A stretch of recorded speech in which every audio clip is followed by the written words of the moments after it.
Nagaa akkam jirtan hordoftoota Nagaa Tiyuubii baga deebitanii gara chaanaalii keenyaan nagaadhaan dhuftan.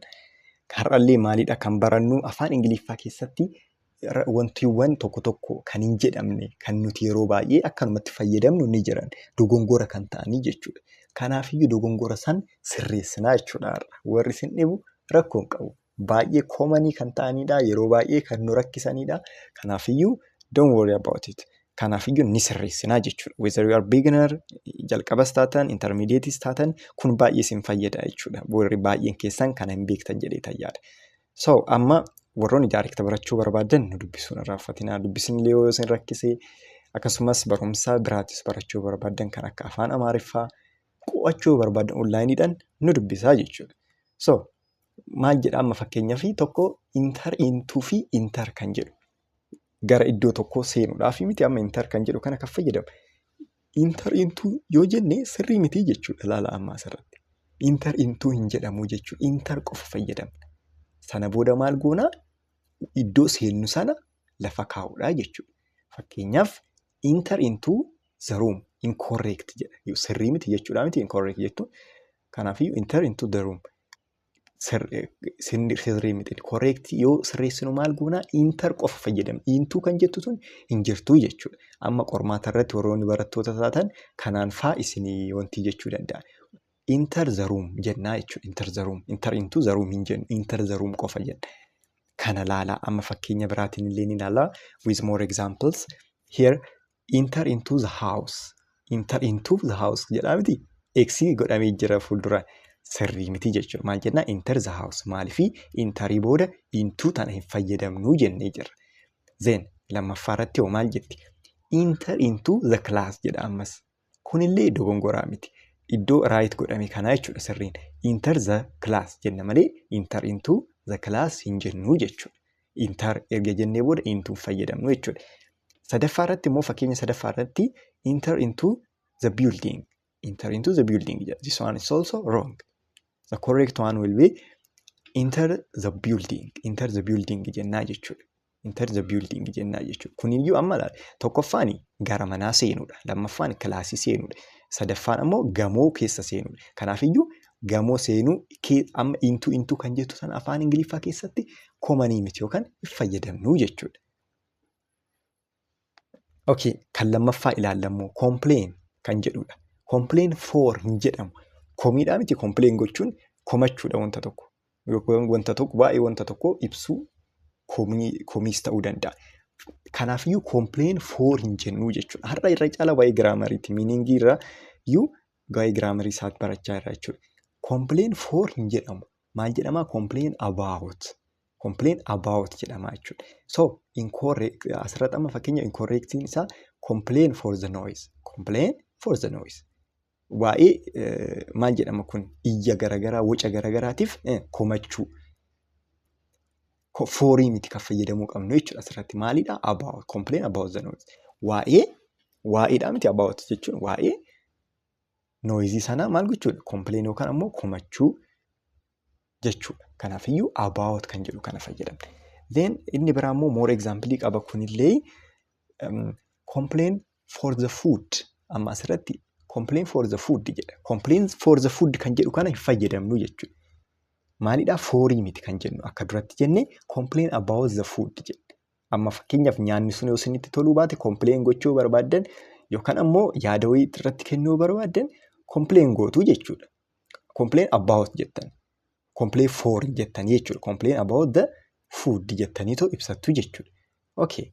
The second one is complain for the service amma immoo tajaajilaa miti service waa'ee tajaajilaa komachuu yookaan yaada kennuu barbaadan complain for the service jettan complain about the service it's not for kanaa miti jechuudha kan fayyadamu complain about the service jennaa jechuudha complain about the service jennaa jechuudha okay sadaffaan ammoo maal jetti complain for the weather sirrii miti jechuudha maaliifii for kan jettu tana hin fayyadamnu complain baay'ee kanan isinii kennu iddoo garagaraatitti akka isinii fayyaduuf complain about the weather kanaafiyyuu waa'ee haala qilleensaa complain gochuudhaaf kanaafiyyuu wanti isin beekuu qabdanii complain eega jettanii booda maal jettan jechuudha about jettan malee for hin jettan jechuudha.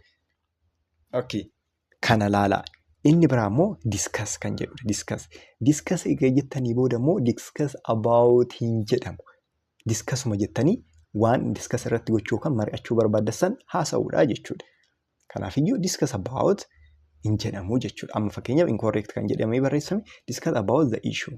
Waa'ee yaada sanaa maal jedhu yookaan waa'ee issue sanaa haasa'uu jechuudhaaf about kan jedhu tana hin fayyadamnu eegsidha. Kanaafiyyuu the correct one is discuss the issue jennaa jechuudha. Discuss about hin jennu jechuudha.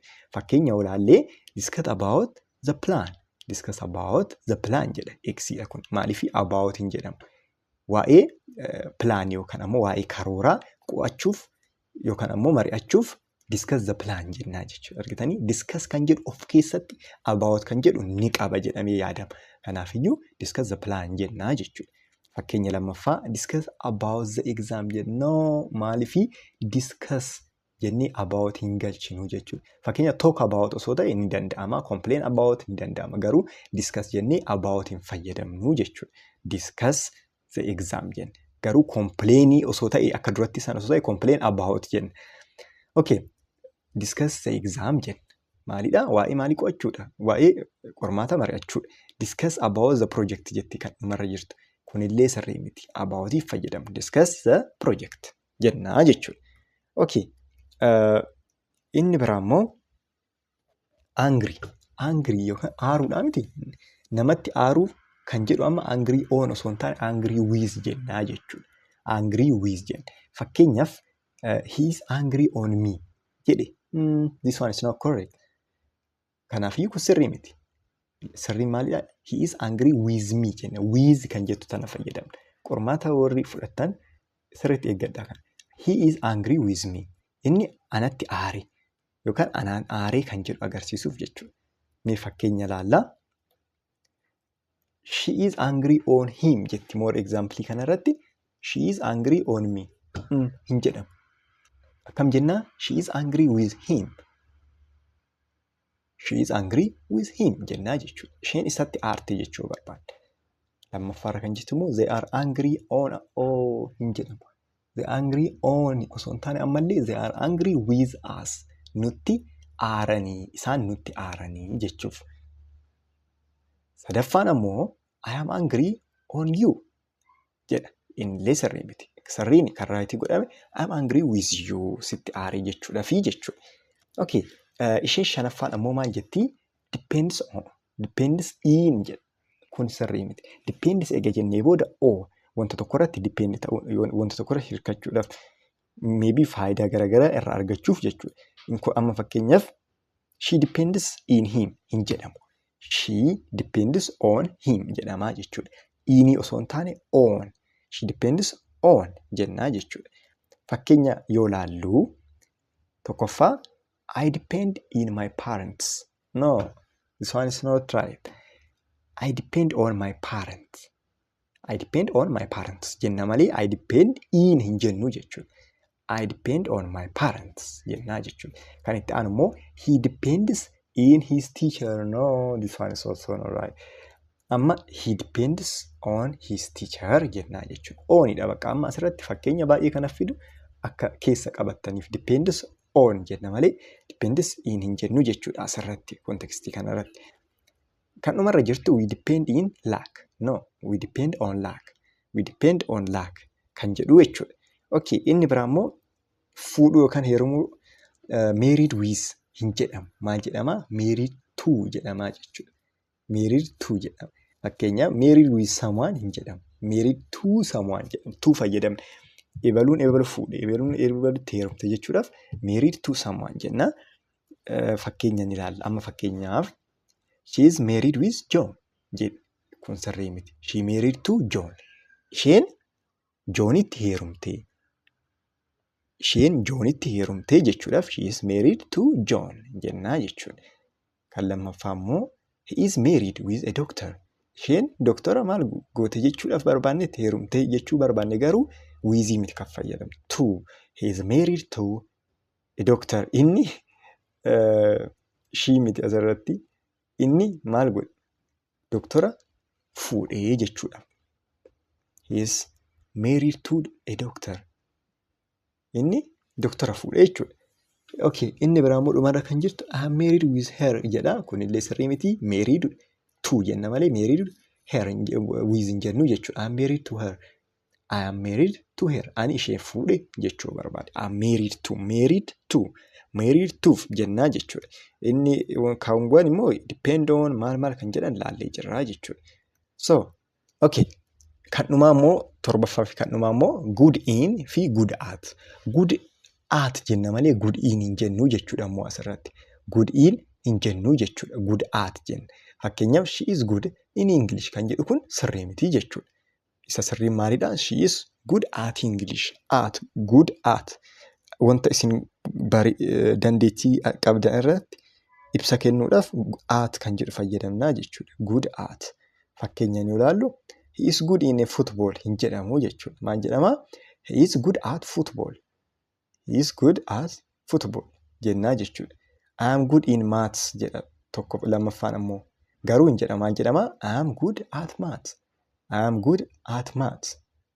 Kanaafiyyuu good at jenna malee good in hin jennu jechuudha. Amma kontekstii kanatti. They are good in cooking. Isaan nyaata bilcheessuu irratti gaariidha. Yookaan sirriitti bilcheessuu jechuu barbaanne good at jenna. They are good at cooking jennaa jechuudha.